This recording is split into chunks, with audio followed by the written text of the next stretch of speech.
또 우리 믿음으로 승리했습니다. 우리가 특별히 생명에 대한 회복이 필요하다. 우리 하나님은 창조의 하나님을 넘어 구속의 하나님이고 생명의 하나님이시다. 그래서 이 마지막 때 생명의 하나님에 대한 체험이 필요한 줄 믿습니다. 대부분 용어로 생명이란 단어를 갖고 있지만 그 용어뿐만 아니라 교리뿐만 아니라 그 생명을 실제로 우리가 체험할 필요가 있습니다. 우리가 요한 1서 4장 15절 말씀에 누구든지 예수를 하나님의 아들이라 시인하면 하나님이 그의 안에 거하시고 그도 하나님 안에 거하느니라.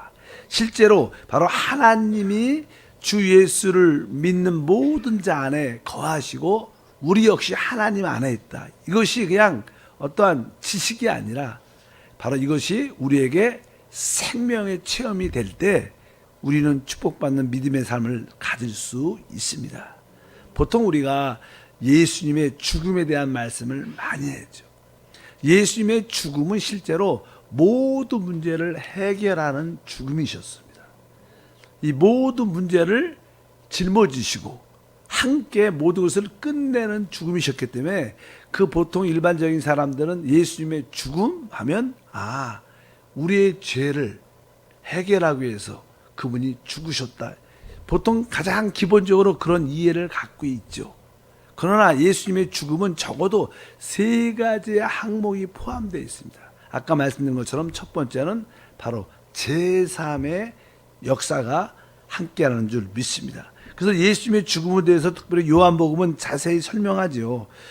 다 같이 한번 요한복음을 보게 되면 이렇게 말씀합니다. 1장 29절에 이튿날 요한이 예수께서 자기에게 나오심을 보고 이르되 보라 세상 죄를 지고 가는 하나님의 어린 양이다. 바로 그분은 바로 이 땅에 오신 죽음의 십제적인 요소의 첫 번째는 세상 죄를 지고 가는 하나님의 어린 양이다. 그래서 바로 예수의 십자가의 죽으심은 바로 우리의 모든 죄의 문제를 해결하시고 대속하신 죽음인 줄 믿습니다. 그러나 이 예수님의 죽음은 이것으로 국한된 것이 아닙니다. 두 번째는 바로 우리가 사람이 타락했을 때 범죄한 사실도 있지만 사실 죄 자체, 사단의 자체를 우리 몸 안으로, 우리 육체 안으로 받아들였기 때문에 육신이 됐습니다. 그래서 우리 이 육신 안에는 바로 죄의 생명, 사단의 본성이 있기 때문에 이 문제가 해결되지 않으면 그 문제가 해결되지 않습니다. 그래서 예수님의 십자가의 그 죽음은 바로 우리 육체 안에 있는 바로 죄의 본성, 사단을 처리하는 것이다. 그래서 그분의 두 번째 죽음은 바로 사단의 권세를 깨트리는 것이다. 그래서 그 이야기를 요한복음 3장 14절은 이렇게 말씀합니다. 모세가 광야에서 뱀을 든 것 같이 인자도 들려야 하리니. 바로 예수님의 십자가의 죽으심의 의미가 무엇인가? 바로 이스라엘 백성들이 광야에 있을 때 뱀에 물려 죽어가고 있었습니다. 뱀에 물렸다는 것은 그들의 온 몸에 독이 퍼져서 죽어가는 겁니다. 그래서 이 죄의 본성, 즉 사단을 처리하기 위해서 예수님의 십자가의 죽으심이 있는 줄 믿습니다. 바로 두 번째 예수님의 죽으심의 의미는 무엇인가? 바로 사단의 육체 안에 숨겨져 있는 사단의 본성을 끝내는 죽음이었다. 그래서 실제로 우리의 옛사람도 그리스도와 함께 이미 끝난 겁니다. 바로 죄사함뿐만 아니라 제 본성까지 끝내는, 사단까지 끝내는 바로 놀라운 죽음의 역사가 있었습니다. 그러나 성경은 이것만이 끝이 아니라 가장 중요한 요소가 하나 있죠. 예수님이 이 땅에 오신 것은 바로 실제로 하나님의 생명을 우리에게 주기 위한 것입니다. 그런데 그분은 이 땅에 육신으로 오셨을 때 그 안에 하나님의 생명, 예수의 생명이 있어서 하나님의 생명이 있었는데 그 생명이 이제 죽어야 그것이 해방되어서 우리 모든 자에게 올 수 있습니다. 그래서 요한복음 12장 24절에는 거기에 대해서 이렇게 말씀하죠. 내가 진실로 진실로 너에게 이르노니 한 알의 밀이 땅에 떨어져 죽지 아니하면 한 알 그대로 있고 죽으면 많은 열매를 맺느니라. 예수님이 육신을 입고 이 땅에 오신 것은 그 안에 하나님의 그 영원한 생명이 감춰져 있었어요. 근데 이것이 해방돼야 되는데 그 해방이 어떻게 될 수 있는가? 바로 십자가의 죽음을 통해서 우리 육체가 깨어짐으로 말미암아 그 안에 있던 생명이 해방돼서, 우리가 보통 씨앗에도 다 미랄의 그 생명들이 있습니다. 그것이 땅에 떨어져서 이제 껍질이 터지면 사실 자체 하나님 입장에서는 죽는 것 같지만 그 안에 이제 뿌리를 내리고 결국 많은 열매를 맺는 것처럼 예수 안에 있는 생명의 해방을 위한 것이다. 궁극적인 주님의 십자가의 죽음은 무엇인가? 바로 이 해방된 생명을 우리 모두에게 주기 위한 것이다. 그것이 바로 예수님의 죽으심의 의미인데, 이 죽으심의 결국의 목적은 뭐예요? 바로 해방된 생명을 우리에게 주기 위한 것이다. 그것을 우리가 생명이라고 말씀하는 줄 믿습니다. 그래서 어린 양으로서, 녹뱀으로서, 또 한편적으로 하나님의 미랄로서의 죽음으로 이 세 가지 근본적인 문제를 주님이 해결하신 줄 믿습니다. 이제 우리 모두는 이제 하나님의 그 생명을 다 영접했고 우리 안에 가지고 있습니다. 그런 우리가 이 받은 이 생명을 계속 유지하려면 그 생명의 공급이 있어야 됩니다. 우리들도 아이가 태어나면 아이가 태어난 것으로 국한된 것이 아니라 그 아이에게 계속 그 먹을 것을 어떻게 공급해 줘야지 그 아이가 잘. 마찬가지로 우리 역시 우리 안에 영접된 그 생명으로 살려면 우리는 생명의 공급을 받아야 됩니다. 이제 그것이 어떤 신앙생활이죠.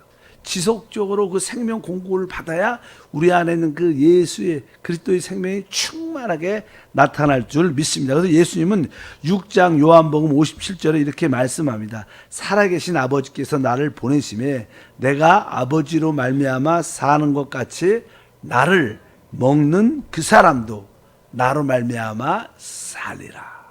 바로 나를 먹는 그 사람도 나로 말미암아 살 것이다. 우리가 어떻게 생명 공급을 받을 수 있는가? 그것은 다른 것이 아니라 바로 주님을 먹어야 우리가 살 수 있다는 것입니다. 그래서 이제 주님을 우리의 생명 공급으로 우리가 받아들여야 된다. 그래서 예수님은 바로 내가 생명의 떡이다. 내가 참된 양식이고 내가 참된 음료다. 이렇게 늘 말씀하셔요. 그럼 우리 주님이 어떻게 우리의 생명의 공급이 될 수 있는가? 어떻게 우리가 그분을 먹을 수 있는가? 거기에 대해서는 우리가 많이 공부했죠. 우리 주님은 죽으심과 부활을 통하여 그분은 성령 하나님이 되셨습니다. 성경에 주는 영이시다. 주님은 실제로 지금 어떻게 와 계신가? 성령으로 와 계시고. 또 요한복음 1장에 보면 태초에 말씀이 계셨는데 그 말씀이 육신을 입고 이 땅에 오셨는데 그분이 그리스도인 줄 믿습니다. 그분의 실제는 바로 말씀이자 그분은 영이십니다. 우리는 이 말씀과 영을, 성령을 통해서 그분을 먹고 마실 수 있고 생명의 공급을 받게 되는 줄 믿습니다. 어떻게 우리가 그 말씀을 먹을 수 있고 어떻게 그 영, 성령을 먹을 수 있는가? 뭐 성령은 그냥 공기 같으니까 그러다 늘 우리가 성령을 우리가 호흡한다. 또 성령은 생수라고 표현하죠. 그래서 우리가 늘 우리 순복음교회는 뭐 성령이 바람처럼 불처럼 생수처럼 우리 가운데 역사해 달라고 기도를 많이 합니다. 근데 우리가 그런 기도 역시 뭐 바람처럼 불처럼 생수처럼 이것도 그냥 말로만 하면 안 되고 그걸 실제로 우리 안으로 이렇게 호흡해 드리고 받아들여야 됩니다.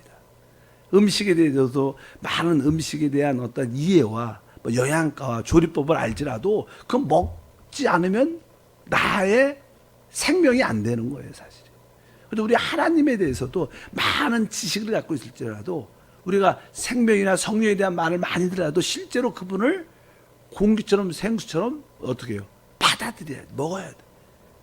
그래서 그냥 항상 우리가 성령을 이렇게 성령을 오시옵소서 이렇게 말로만 한 것도 중요하지만 말보다는 성령을 이렇게 진짜 내 안으로 호흡을 해요. 숨을 쉬어야 돼요. 성령으로 숨을 쉬고 또 하나님 말씀을 아멘 하면서 먹고 실제로 우리가 먹고 마시는 것처럼 그 성령과 말씀을 우리 안에 실제로 받아들여야 됩니다. 그래서 가장 좋은 기도는 이렇게 성령을 호흡합니다. 이렇게 말하는 것도 중요하지만 성령을 진짜 숨을 쉬어도 호흡하고 말씀을 아멘 하면서 계속 여러분들이 충만하게 채워지면 우리는 나도 모르는 사이에 그 생명이란 에너지가 나와요.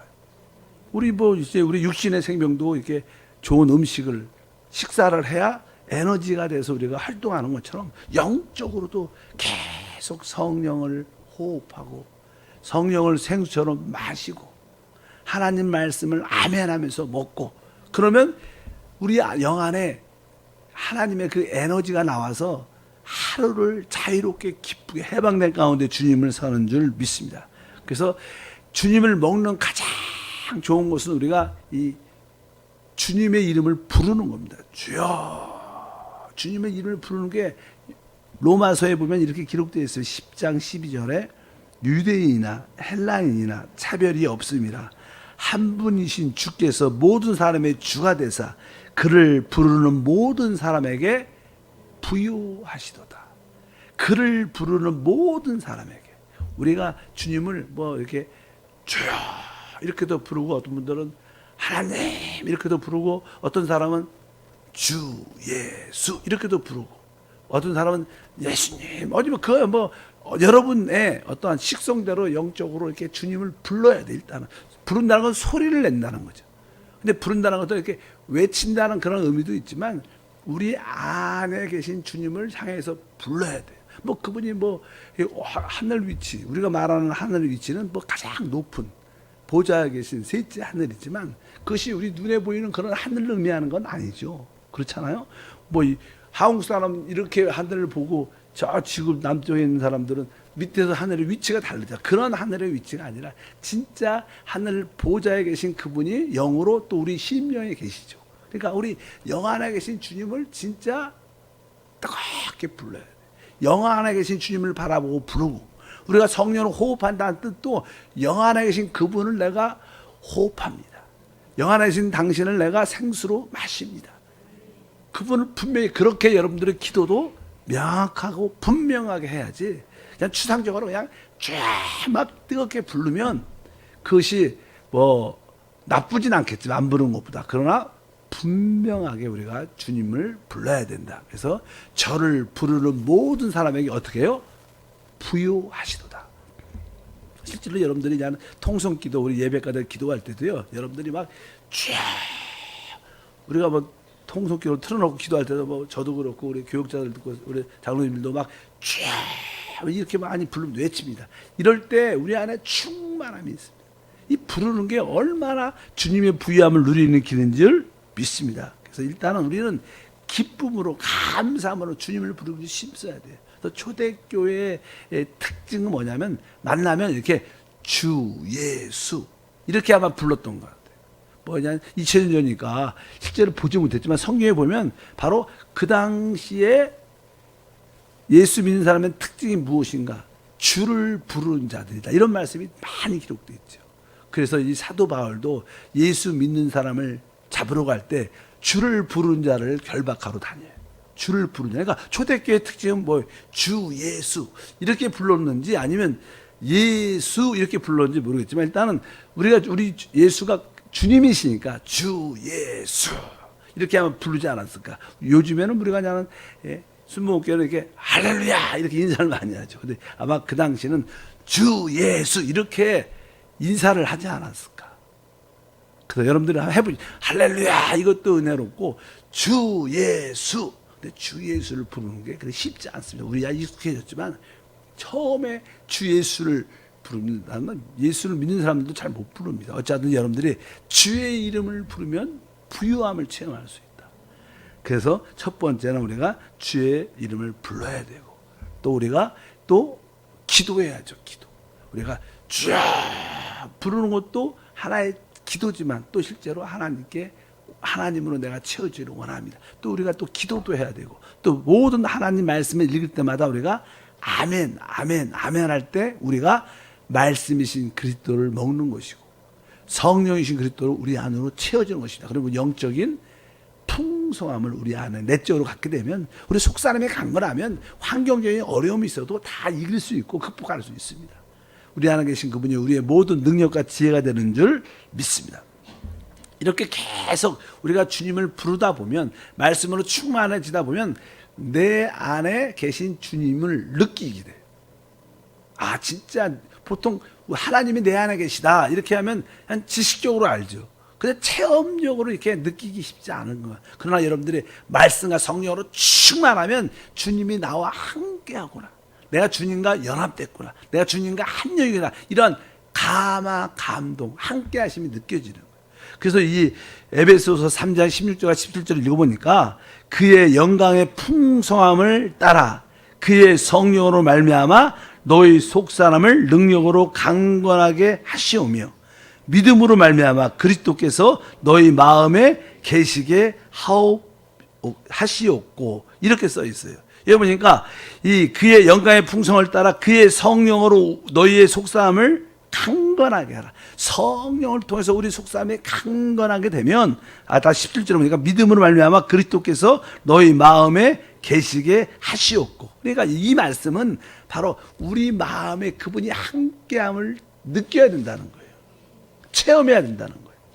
우리가 보통 그런 느낌이 없죠. 뭐 세상이 분주하고 세상 일에 이렇게 집착하고 있으면 주님이 내 안에 계신 생각도 들지도 않고 느낌도 별로 거의 없습니다. 여러분들이 교회 와서 또 가정에서 일어나서 기도하고 말씀으로 충만하고 주인을 부르면서 성령을 호흡하고 그분을 마시면 이제 그분이 내 안에 계시는 확신, 우리는 날마다 주님이 내 안에 나와 함께 하셔, 이런 감동의 내적인 은혜가 항상 있어야 돼요. 그럴 때 우리에게 승리의 역사가 나타날 줄 믿습니다. 그럴 때 우리는 뭐예요? 생명이신 하나님을 체험하는 거예요. 우리가 뭐 종교적인 생활을 하는 게 아니라 바로 우리 안에 그리스도가 나와 함께 그분이 살아 역사한다. 그럴 때 우리는 신앙적으로 승리하는 역사가 함께 할 줄 믿습니다. 오늘날 우리 주님은 바로 무엇을 회복하는가? 바로 우리 안에 생명으로 와 계신 그 일을 회복하기 때문에 바로 우리는 우리 하나님을 생명의 하나님으로 깊이 체험해야 될 줄 믿습니다. 그럴 때 이제 이 생명 안에서 어떤 일이 일어나느냐? 로마서 5장 10절에 말씀합니다. 곧 우리가 원수 되었을 때 그 아들의 죽으심으로 말미암아 하나님과 화목하게 되었은즉 화목하게 된 자로서는 더욱 그의 살아나심을 말미암아 구원을 받을 것이다. 이 앞에는 이미 그 아들의 죽으심으로 말미암아 하나님과 어떻게 했어요? 화목하게 됐다. 예수의 십자가의 죽음을 통해서 우리는 이미 하나님과 죄의 모든 문제로부터 어떻게 했어요? 화목, 해결됐다는 거예요. 앞에 있는 전반부에 있는 것은 바로 그분의 십자가의 죽음을 통해서 바로 우리의 모든 죄의 문제들이 해결됐다는 거예요. 그래서 하나님과 화목하다는 거예요. 그러나 우리가 하나님과 앞에서 제사함 받았지만 여전히 우리는 우리의 성질, 기분 나쁜 거, 어떠한 스트레스, 두려움, 많은 일들이 우리 주변에 살아갈 때 생깁니다. 순간순간 그런 문제로부터도 어떻게 해요? 구원을 받아야 돼요. 우리는 제사함의 구원은 이미 받았어요. 그러나 우리는 일상생활을 하면서 많은 문제로부터 구원을 순간순간 받아야 되는데 그 구원을 어떻게 받느냐? 뒤에 써있죠. 뭐라? 그의 살아나심으로 말미암아 구원을 받아. 이 살아나심이라는 단어가 원래 생명이라는 단어를 이렇게 번역을 했어요. 그러니까 그의 뭐로 말미암아? 생명으로 말미암아 구원. 그러니까 여러분들이 내 안에 생명의 하나님을 체험할 때 어떤 성질에서, 어떤 두려움에서, 염려에서, 질병에서 어떻게 봐요? 구원받는다는 뜻이에요. 여러분들이 이 안에 있는 하나님을 나의 생명으로 체험될 때 우리는 모든 일상생활의 모든 문제로부터 구원을 받게 돼요. 그래서 거기서 또 염려에서도 벗어나고 두려움에서도 벗어나고 걱정에서도 벗어난다는 거예요. 근데 이걸로만 국한되면 안 되죠. 이제 뒤에 보면 17절에 써 있습니다. 한 사람의 범죄를 말미암아 사망이 그 한 사람을 통하여 왕노릇하였은즉 더욱 은혜와 의의 선물을 넘치게 받는 자들은 한 분 예수 그리스도를 통하여 생명 안에서 왕노릇한다. 아까는 생명 안에서 구원을 받았어요. 그것은 이제는 그 문제에서 벗어나고 그 문제에서 벗어난 것을 의미하지만 여기서는 뭐예요? 그 생명 안에서 뭐래요? 왕노릇. 이제 그 문제를 다스리는 자가 된다는 거예요. 어떤 문제에서 구원받는 것은 소극적인 것이지만 이제 그 문제를 밟고 다스리고 정복하는 역사. 그 어디 안에서? 생명 안에서. 그래서 여러분들이 이 안에 생명의 하나님을, 내적인 하나님을 더 깊이 체험할 때 여러분들은 모든 것을 우리가 늘 창조의 능력, 부활의 능력, 이런 능력으로 다스릴 수 있다는 거예요.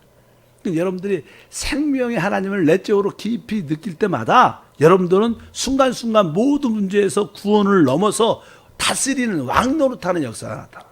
그러니까 이 생명의 하나님을 체험하는 게 신앙생활에서 얼마나 중요한지 알아요. 그래서 이 마지막 때 우리에게는 이 생명의 하나님의 회복이 필요하다. 뭐 여러분들은 이제 훈련이 많이 됐으니까 이제 창조의 하나님뿐만 아니라 구속의 하나님을 넘어 내 안에 생명 오신 그 하나님을 더 깊이 체험해서 모든 일상생활의 문제로부터의 구원을 넘어 그것을 다스리는 왕노릇하는 역사를 어디에서? 생명 안에서 한다. 여러분 안에 있는 그 생명의 하나님을 체험하기를 축복합니다.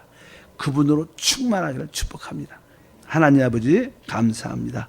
다시 한번 생명의 하나님에 대한 회복이 우리 모두에게, 우리 교회 안에 나타나게 하사 이제 모든 일상생활의 문제로부터 구원을 넘어 왕노릇하는 단계까지 다 이르게 하옵소서. 주 예수 이름으로 기도함나이다. 아멘.